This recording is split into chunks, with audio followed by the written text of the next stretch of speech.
నమస్తే welcome to in depth నేను మురళి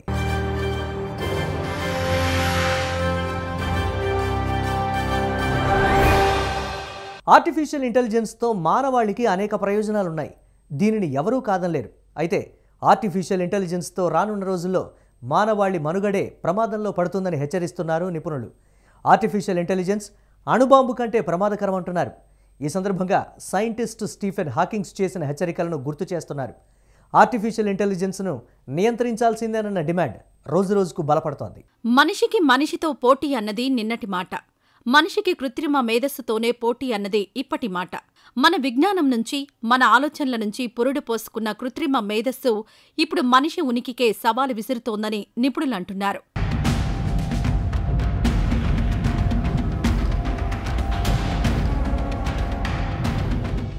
ఒకవైపు కృత్రిమ మేధతో మానవ సామర్థ్యాలు గణనీయంగా పుంజుకుంటాయని అభిప్రాయాలు, మరోవైపు ఉన్న ఉద్యోగాలు కూడా ఊడిపోతాయన్న వాదనలు బలంగా వినిపిస్తున్నాయి.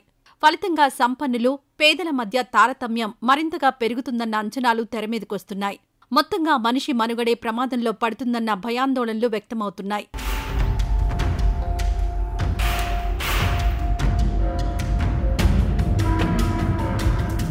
కృత్రిమ మేధ అణుబాంబు కంటే ప్రమాదకరం. ఆ పరిజ్ఞానాన్ని అభివృద్ధి చేయడమంటే ఇంకాస్త త్వరగా మానవాళి తన వినాశనానికి ముహూర్తం పెట్టుకోవడమే అంటూ ప్రముఖ అంతరిక్ష పరిశోధకులు స్టీఫెన్ హాకింగ్స్ గతంలోనే హెచ్చరించారు. స్టీఫెన్ హాకింగ్స్ అంటే మామూలోడు కాదు. అంతరిక్షంలో అనేక రహస్యాలను ఛేదించిన గొప్ప ఖగోళ శాస్త్రవేత్త. అంత గొప్ప సైంటిస్ట్ కామెంట్స్ను కొట్టిపారేయలేం అంటున్నారు నిపుణులు.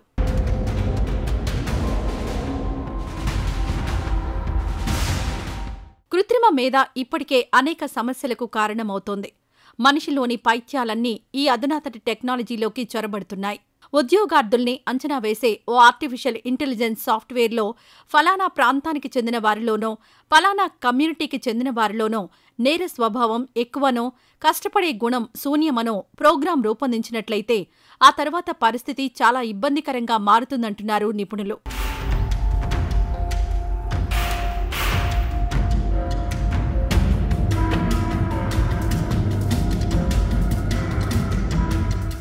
ఆర్టిఫిషియల్ ఇంటెలిజెన్స్ సాయంతో సెల్ఫ్ డ్రైవింగ్ కార్ల విషయంలోనూ అనేక సందేహాలు తలెత్తుతున్నాయి.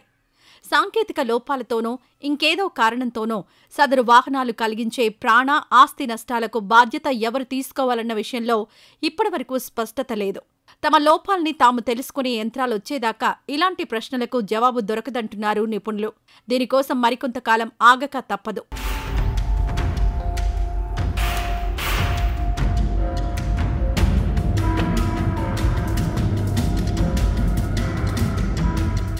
కృత్రిమ మేధతో రూపొందించిన రోబోలతో ప్రపంచవ్యాప్తంగా నిరుద్యోగం మరింతగా పెరుగుతుందని ఐక్యరాజ్యసమితి ఇప్పటికే హెచ్చరించింది. కృత్రిమ మేధ, ఆటోమేషన్ వల్ల మన దేశంలో 54% మంది ఉద్యోగాలు కోల్పోయే ప్రమాదం ఉందని వరల్డ్ ఎకనామిక్ ఫోరం నివేదిక హెచ్చరించింది.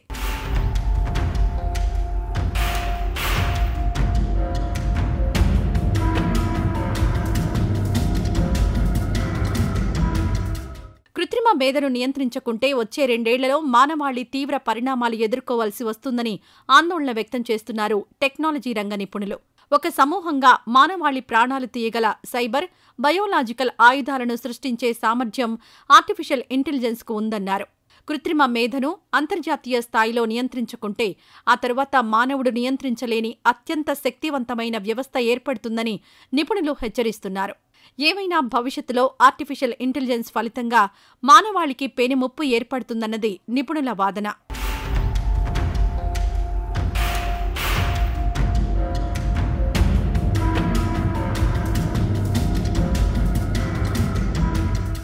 మరోవైపు ఆర్టిఫిషియల్ ఇంటెలిజెన్స్ సాంకేతికతతో వస్తున్న వ్యవస్థలు యావత్ మానవాళికి తీవ్రమైన ముప్పును తలపెట్టే ప్రమాదం ఉందని అంతర్జాతీయ టెక్ దిగ్గజ సంస్థల అధిపతులు కొంతకాలంగా ఆందోళన వ్యక్తం చేస్తున్నారు.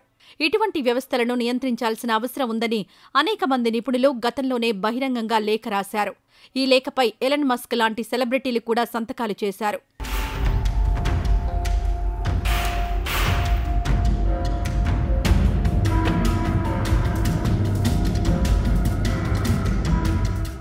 ఏది ఏమైనా ఆర్టిఫిషియల్ ఇంటెలిజెన్స్ రెండంచుల కత్తి లాంటిది.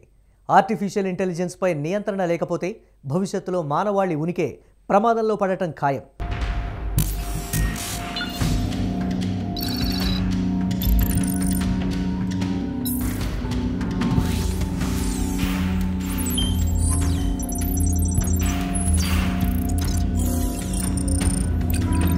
ఇది ఇవాల్టి ఇన్ డెప్త్.